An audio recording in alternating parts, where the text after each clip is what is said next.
Dodger this. It's Segaiden episode 91. Shouldn't discuss this in front of your mechanic. In front of your mechanic? What?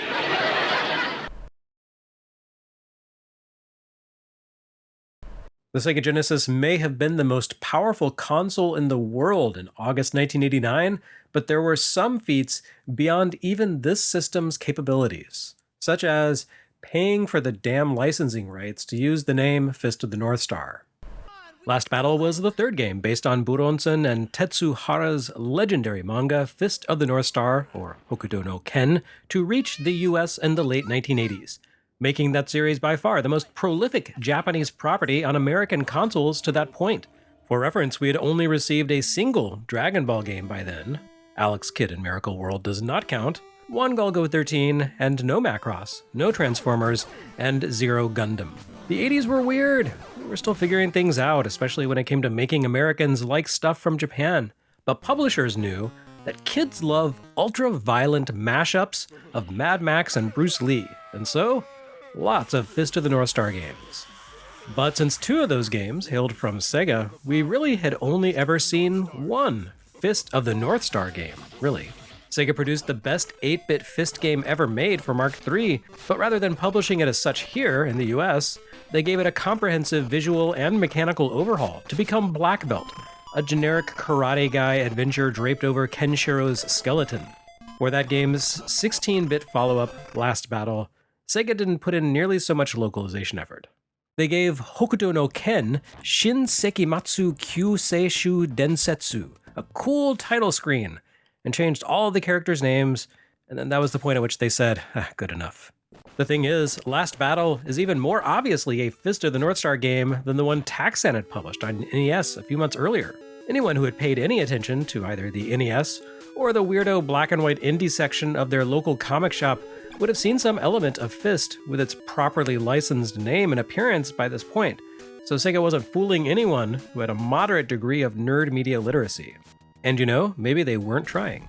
According to European games historian Damiano Gerli, the Fist franchise had become quite a sensation in parts of Europe by the time Last Battle shipped in that region, and the pre-launch marketing and coverage in that region leaned all the way into its connections to the comic and cartoon. The same could have been true here to a lesser degree. I have no doubt that the decision not to give Last Battle the same comprehensive overhaul as Black Belt has a lot to do with the increased complexity of 16-bit graphics. There's a lot more detail here requiring considerably more effort to revamp in a convincing way. But also, I have a suspicion that the company who brought you definitely not Top Gun and definitely not Aliens and definitely not Blue Thunder and a game about a ninja fighting definitely not Godzilla wasn't super fussed about the prospect of players figuring out that this definitely was Fist of the North Star, even if they didn't spend the money to make that official.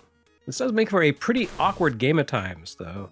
Last Battle covers the second half of the manga, the portion that follows after Kenshiro's decisive victory over Rao, and the opening text scroll attempts to summarize the whole thing for anyone not already familiar with the source material. The problem is that the overhauled names muddle together in part because they all sound stupid.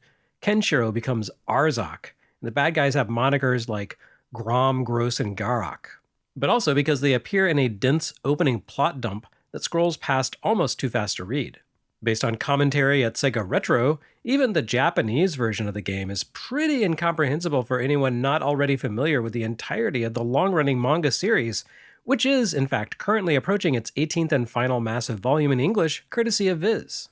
So it's just kind of a mess all around, a description that unfortunately applies to the game as well.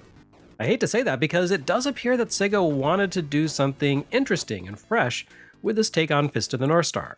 It's a dumb walk-and-punch brawler, yes, but it aspires to be something grander.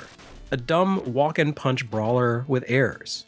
I wouldn't be surprised if Sega knew that Toei was working on its role-playing adaptation of the franchise for Famicom at the same time that Last Battle was in development.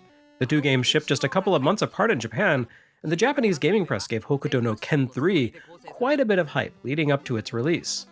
Perhaps that didn't factor into the creative process behind Last Battle, but this game does nevertheless offer a good amount of RPG-inflected depth to juice up its simplistic gameplay. For starters, the protagonist grows in strength as he advances through the game. Defeating enemies fills a meter at the bottom of the screen, which, once it crosses a certain threshold, grants Kenshiro the power to attack more quickly and powerfully, until finally unlocking the true Hokuto Shinken. Arzak grows in strength until he unlocks the true Jet Kwon-do. Yeah. The way Arzak levels up, by growing so muscular that his shirt explodes, makes for a game that feels a little too much like Altered Beast. And, as I mentioned, all those other games of this era that involved a dude transforming into a superpowered form, which ultimately probably just leads back to the Fist of the North Star mania, which means this game has a pretty strong claim to the concept. Original character, do not steal. You can also talk to friendly NPCs along the way, some of whom may boost your health meter. But you need to find them first, which you do by traveling the overworld via a route map, reminiscent of the ones in Bionic Commando and the upcoming Super Mario Bros. 3. Actually, they really work like the route map in Clash at Demon Head. That game hadn't shipped in the US by the time Last Battle debuted, but it hit Famicom a good half year before Hokuto no Ken appeared on Mega Drive. And it's a pretty good setup. You move from point to point on the map and can select your preferred destination, meaning that progression through the action isn't strictly a linear affair. In the process, you can choose the order in which you fight through the current chapter's areas, meet your available allies, and battle the sub-bosses before taking on the main villain for that region. Or rather, that's the idea. In practice, the concept doesn't quite reach its full potential. You can see this at work in the very first chapter. Your completionist instincts might naturally drive you to attempt to clear the map by sweeping downward and working from left to right, since you begin the game at a point at the upper left. And the map seems almost designed to encourage that approach. But if you do this, you will fight through a comically easy stage before advancing immediately to a high-level boss fight against a guy who absolutely pulverizes you. No, the only way to realistically come out on top against him, at least without meticulously memorizing his patterns and perfecting your control over attack timing and pixel precision hitboxes, is to take alternate routes where you'll gain some permanent health upgrades and boost your experience, and therefore your attack power and speed. Now, this is not inherently poor design. It's very much in the spirit of RPGs. The problem with Last Battle's approach is that there aren't that many spaces to explore on each map, so you only have a set number of options for grinding. Each chapter has a sort of optimal route that you need to determine and commit to memory in order to give yourself the strongest chances of survival and success. Even that wouldn't be too unforgivable if not for the way that Last Battle's maps don't offer any indication of what lies in wait at the end of each route. You don't know if you're wandering into a friendly NPC encounter or into a showdown with a massively overleveled foe until you get there. Every chapter also has a labyrinth-like fortress stage, which mostly involves you passing between floors of the building while avoiding traps like boulders and flying axes. You can punch or kick the projectiles out of the air pretty easily after you've achieved your Jet Kwon-do form, but if you stumble into a fortress before that, good luck. It's all very trial and error, which also isn't totally outside the realm of reason for a game like this. But errors are costly here.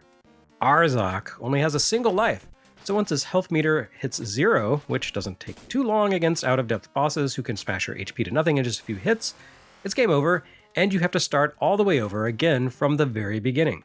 True, Sega did their usual thing of integrating a not-so-secret continue code that you can use after completing the second chapter, so that you don't have to begin the adventure from 0 if you fail. But you still need to memorize the best path through the first 2 chapters of gameplay and grind up your experience and health every time you make a poor map selection choice.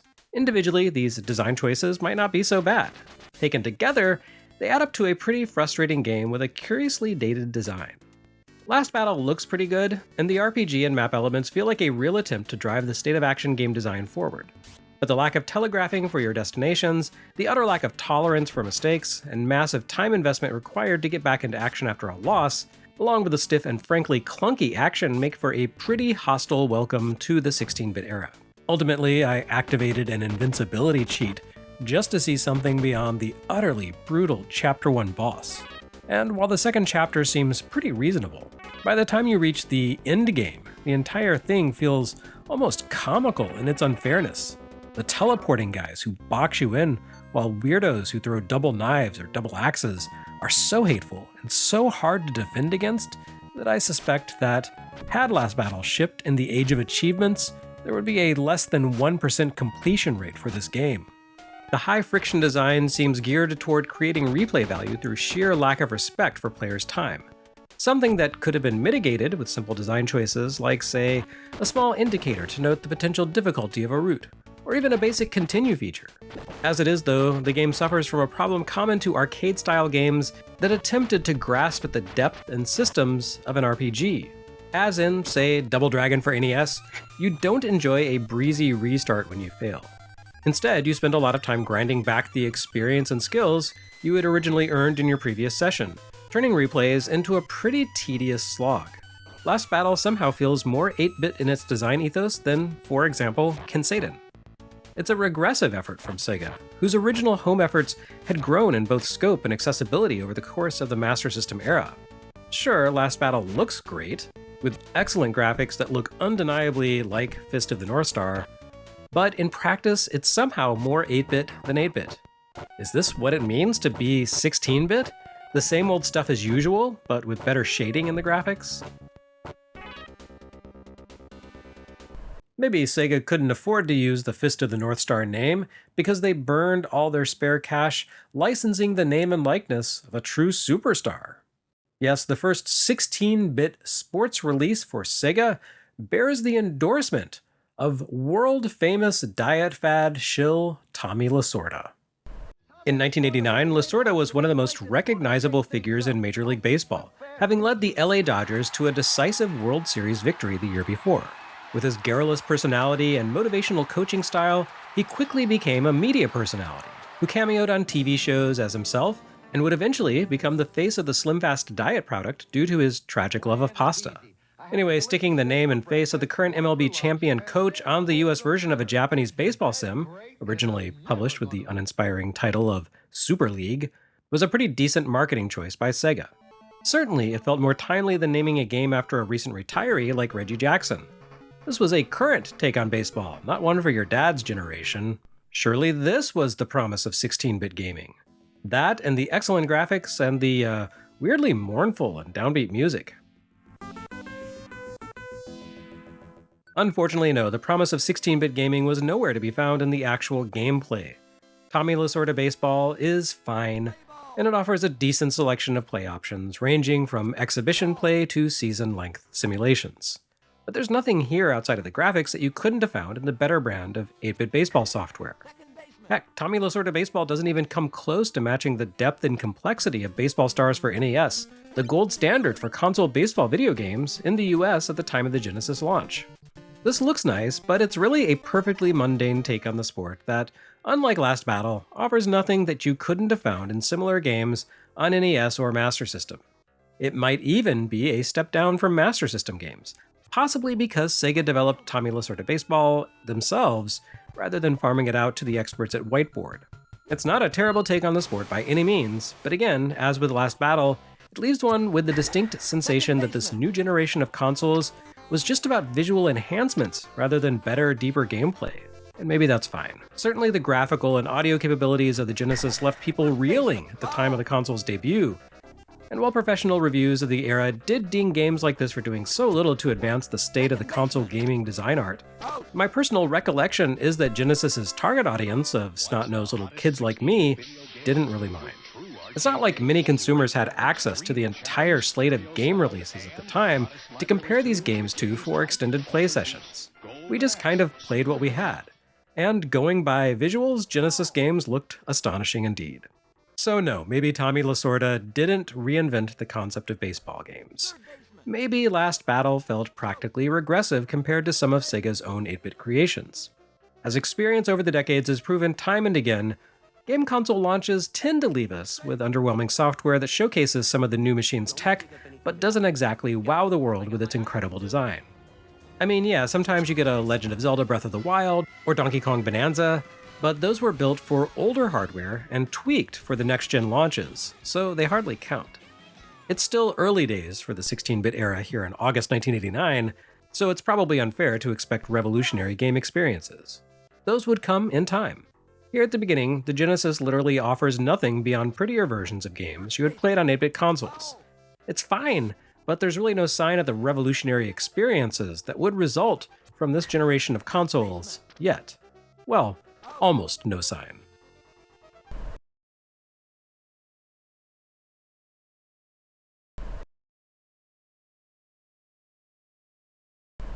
Next time on Segaiden, the Genesis launch concludes, leaves us all feeling a little thunderstruck.